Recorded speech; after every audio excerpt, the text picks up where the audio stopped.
안녕하십니까. 희망등대 등대지기 이용입니다. 이번에는 범띠, 호랑이띠의 2020년 경자년의 운세를 말씀을 드리겠습니다.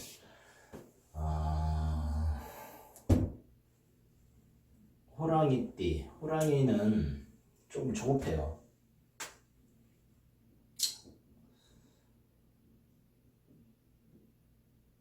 호랑이는 바람이에요. 용맹하고 강하다라는 개념이 있어요. 그리고 남자 호랑이는 뭐 어떻게 생각할지 모르겠지만 가정을 돌보질 않아요.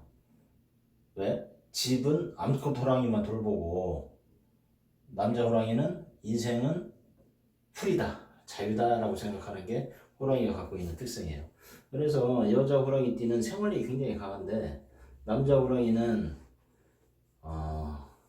내 인생 내 맘대로 살고 싶어. 뭐 그게 좋죠. 근데 뭐가 좋다 안 좋다는 뭐 내가 말씀드리기는 어렵고 각자의 인생이 있으니까 여하튼간에 자유로운 영혼의 호랑이에 대해서 오늘의 이제 이야기를 한번 해보겠습니다.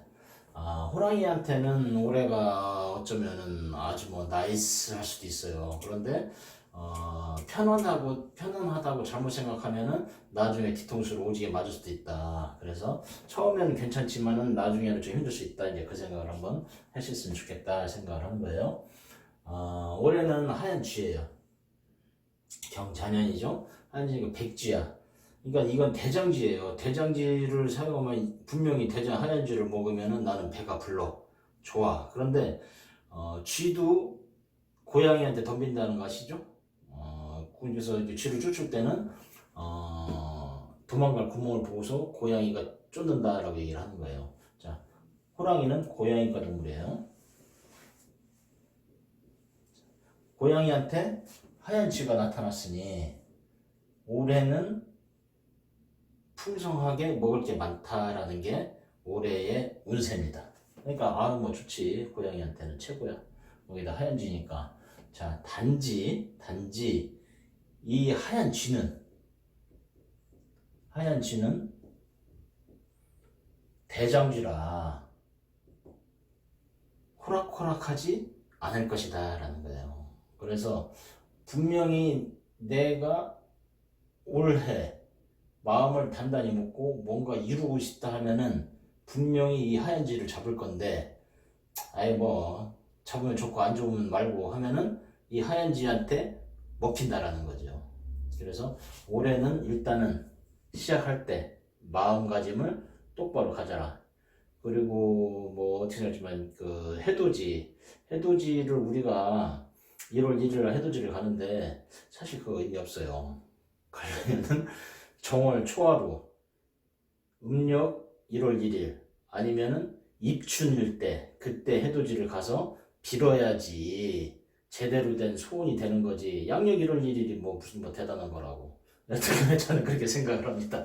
자, 여튼간에 1월달 정축이에요. 정축월은 사실 고대요. 여러 사람들한테. 왜냐면은 정축은 쌈소예요. 쌈소는 호랑이도 부담스럽다라는 거예요. 그래서 이 달에 1월 달에 뭔지는 모르지만 새해는 시작했는데 왜 이렇게 안 좋아 이렇게 얘기할 수가 있다라는 거죠. 근데 아까 뭐 말씀을 드리다시피 경자년은 입춘절부터 사실은 경자년인 거예요. 그래서 2월 달이 돼야지 이제 새롭게 이제 시작을 한다 이제 그렇게 생각을 하시라는 거죠. 그리고 나서 이제 2월 달이 되면서 산속의 호랑이에요. 이거는 마치 시골 호랑이야. 저 멀리서 친구가 찾아왔어요. 그러니까 야 우리 한번 같이 쥐사냥을 나가자. 뭐 여기도 또 누군가 들어오네. 그죠? 그러다 보면 같이 동행을 해서 산에 가서 뭔가 재밌는 사냥감이 있으니까 친구 따라 뭐 가면 가도 뭐 나쁘지는 않아요. 그리고 나서 가니까 어디에요? 들판으로 가서 토끼를 잡으러 가자라는 거야. 이 호랑이가. 그런데 호랑이는 산속에서 사는 동물이에요. 그러니까 들판으로 가면은 뭔지 모르게 내가 잘 달리지를 못해. 뭔가 좀 불편한 건 있다. 그래도 불편한 가운데서 뭘 잡아? 토끼를 잡으니까 나름대로 나이스하다. 근데 좀 편하지는 않다라고 얘기를 하는 거예요. 그 다음에 하얀 물고기. 하얀 물고기. 하얀 물고기는 요거는 등치가 큰 물고기예요. 뭔가 여튼 간에 나한테 자꾸 먹을 거는 나타나. 그런데 이것이 작은 것들이 아니야. 등치가 큰 거야. 그러니까 이거를 잡으려면 혼자 잡기는 어려워. 근데 잡으면은 여하튼 배는 불러. 그러니까 4월 달도 같이 누군가한테 협조를 해서 이거를 잡으면은 배는 부르다. 그리고 신사. 얘는 하얀 뱀이에요. 하얀 뱀은 영물이에요. 영물이라 이 고양이가 뱀 잘못 건드려서 아차 싶은 느낌도 사실은 있다. 그래서 4, 5, 6월에는 잘못하면은 다쳐서 병원에 누울 수도 있다라고 얘기를 해요. 자, 왜 그 얘기를 하면 이때는 말이 들어와서 말 등어리, 말 뒷굽에 차이고 이때는 양을 잡아먹었는데 양 가시가 목에 걸렸다라고 얘기를 하는 거예요.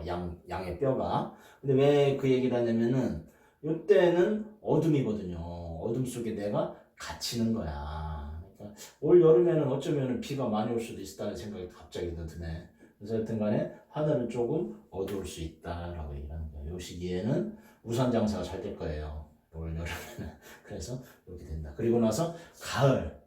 근데 하여튼 전체적으로 보면은 올해 가을에 전체적으로 해피한 어떤 그런 형상이 사실은 있어요. 근데 요때는 원숭이가 사냥꾼이야. 사냥꾼이 돼서 호랑이를 잡으러 들어온다라고 얘기를 하는 거예요. 그런데 이때는 이 원숭이도 무섭지가 않아. 왜? 내가 혼자서 상대를 하는 게 아니라 아까 말씀드렸죠. 쥐가 한 마리 있는 거야. 쥐를 내가 먹었기 때문에 힘이 난다라는 거죠. 전체적으로. 그래서 이 원숭이도 요 시기에는 숲으로 좀 잘 들어오지 않을 거다. 일단은 제가 그 생각을 하는 거예요. 그리고 나서 요때는 닭 잡으러 들판에 내려간다. 그리고 요때는 병술이라고 해서 불개, 쌈개인데 요 가을도 사실 석하니 좋아 보이진 않네. 왜냐면은 이 원숭이는 충이 되는데 숲속으로 원숭이가 들어오고 요때는 들판에 새를 잡으러 나갔는데 들판은 아시겠지만 이 호랑이가 들판하고 별반 친하지는 않고 요때는 태양이 밝아져서 환하게 뜨니까 개까지 이 사냥개가 또 들어와가지고 날 또 힘들게 하고 죄송합니다. 호랑이는 요까지 별반 이 올해는 해피해야 되는데 좀 답답한 영상인데 죄송합니다. 자, 그런데 여튼간에 요 시기에는 그래도 괜찮지 않겠느냐. 왜? 달빛이 뜨면서 돼지를 내가 잡아먹으니까 돼지하고는 그래도 배는 부르겠다. 그리고 요 시기가 또 쥐가 들어오면서 그러니까 이건 들쥐예요. 들쥐여서 고양이가 쥐를 잡아먹어서 좋고 요때는 기축이라고 해서 요 소는 쌈소가 아니라 일반 그 황소야. 그냥 누런 소예요. 암소. 요까지는 내가 잡아먹을 수 있을 것 같아. 그래서 올해 호랑이 운세는 봄에 좀 나이스했다가 여름, 가을은 조금 불편해. 그런데 겨울에 마지막 한 키가 있으니까 너무 실망하지 말자. 이사입니다.